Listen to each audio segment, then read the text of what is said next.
Assalamualaikum warahmatullahi wabarakatuh. Perkenalkan, nama saya Am Kurnia. Kali ini saya akan menyampaikan materi tentang wawasan Wiyata Mandala. Wawasan adalah pandangan yang mendalam dalam suatu hakikat. Wiyata itu menyatakan suatu tempat atau lingkungan.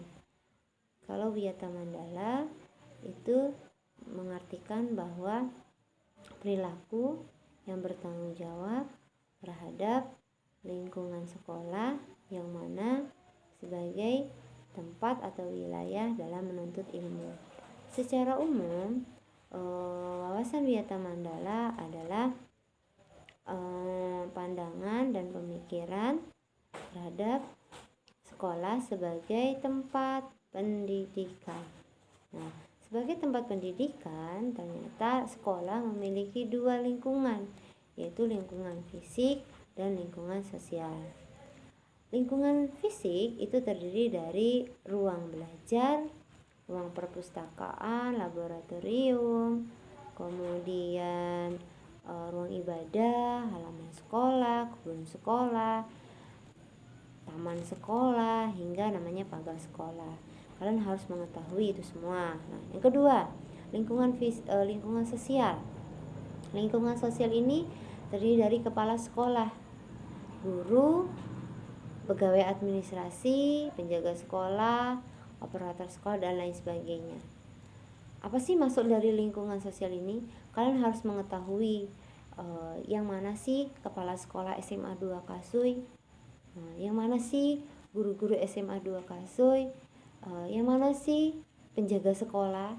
Nah, kalian harus tahu, jangan sampai kalian sudah memilih SMA 2 Kasui sebagai sekolah pilihan kalian, tapi kalian sendiri belum mengetahui kepala sekolahnya siapa, gurunya siapa. Kalian harus tahu. Nah, nanti setelah pembelajaran atau terjadi tatap muka, kalian boleh mencari tahu guru-guru di SMA 2 Kasui itu siapa-siapa. Baik itu mulai dari namanya, guru tersebut mengajar apa, kalian harus tahu. Jangan sampai kalian salah. Nanti ketika kalian di luar atau di rumah ditanya orang tuanya, "Nak, kepala sekolahnya namanya siapa?" Terus kalian harus jawabnya apa? Kalau nggak tahu, bingung. Nggak tahu, kan lucu. Jadi kalian harus tahu. Kalian perlu belajar. Gimana caranya? Boleh tanya. Kalau selama sekarang belum tatap muka, kalian boleh bertanya dengan kakak tingkat yang kalian mengetahui. Di SMA 2 guru matematika siapa ya? Nah, kalian harus tahu. Nah, selain kalian mengetahuinya juga, kalian ternyata harus memahami fungsi-fungsi itu semua. Contoh, guru berarti nanti ketika saya pembelajaran, saya akan bertemu dengan guru tersebut. Pegawai administrasi, berarti nanti saya terkait dengan data-data atau masalah sekolah, saya berkaitan dengan pegawai administrasi. Kemudian mengenai keamanan sekolah, berarti saya harus mengetahui penjaga sekolahnya siapa. Jadi itu kalian harus tahu fungsinya dan kalian harus bisa berinteraksi dengan baik. Nah, dengan cara berinteraksi yang baik itu kalian mempunyai kewajiban, yang mana kewajiban ini saya rangkum menjadi 6 kewajiban. Yang pertama, kalian itu adalah bisa menjaga dan memanfaatkan fasilitas yang tersedia di sekolah. Contoh, adanya ruang perpustakaan bisa kalian gunakan sebagai tempat untuk kalian mencari informasi atau sumber materi itu ya. Kemudian guru, ternyata saya bisa ketika saya mengalami kesulitan dalam belajar, saya bisa bertanya dengan guru, bagaimana sih penyelesaian dari masalah yang saya miliki. Tuh ya. Kemudian yang kedua, kewajiban yang harus kalian lakukan itu adalah menghormati guru dan semua warga sekolah tanpa terkecuali. Jadi kalian harus bisa menghormati sesama teman, dengan guru, pegawai, pokoknya harus menghormati. Bagaimana caranya? Nah, caranya salah satu contohnya adalah kalian ketika bertemu guru tegur dengan baik. dengan bahasa yang sopan. Kemudian ketika bertemu teman meskipun tidak satu kelas, tegur sapa, itu baik. Jadi itulah salah satu contoh yang namanya menghormati. Nah, yang ketiga, kewajiban yang harus kalian lakukan itu adalah mentaati semua peraturan dan disiplin dalam belajar. Jika waktunya belajar, belajar. Jika waktunya istirahat, istirahat.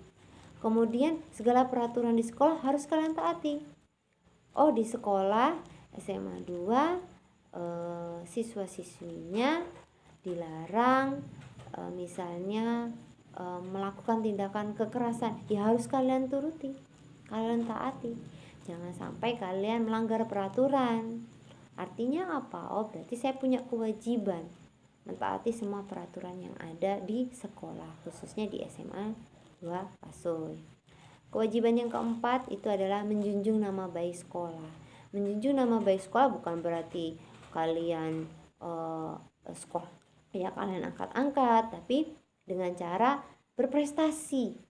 Nah, salah satu contohnya misalnya kalian mengikuti Olimpiade Sains. Walaupun kalian nggak menang nggak apa-apa, kalian sudah menjadi salah satu siswa-siswi yang menjunjung nama baik sekolah dalam bidang prestasi. Kemudian kewajiban yang kelima itu adalah giat dan tekun belajar untuk meraih prestasi. Jangan bermalas-malas, tidak ada orang yang tidak pintar, yang ada hanyalah orang bodoh dan orang malas. Ya, orang malas. Orang malas tuh efeknya akan bodoh.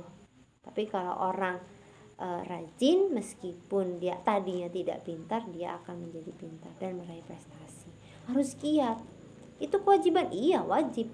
Sebagai siswa-siswi SMA 2 kalian harus wajib belajar. Jangan bermalas-malasan. Oke, kewajiban yang ke-6, bersikap dan bertingkah laku selayaknya siswa. Jangan berlebihan, baik itu di lingkungan sekolah maupun di luar sekolah. Jadi walau di lingkungan sekolah kalian sikapnya baik, ramah, sopan, di luar pun kalian seperti itu. Bertemu dengan teman atau guru atau siapapun warga sekolah, kalian harus tetap sopan, ya, bertingkah laku yang baik.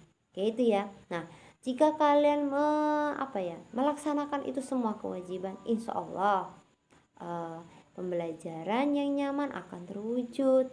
Ketika kalian belajar dengan nyaman, otomatis berarti prestasi pun bisa diraih secara optimal.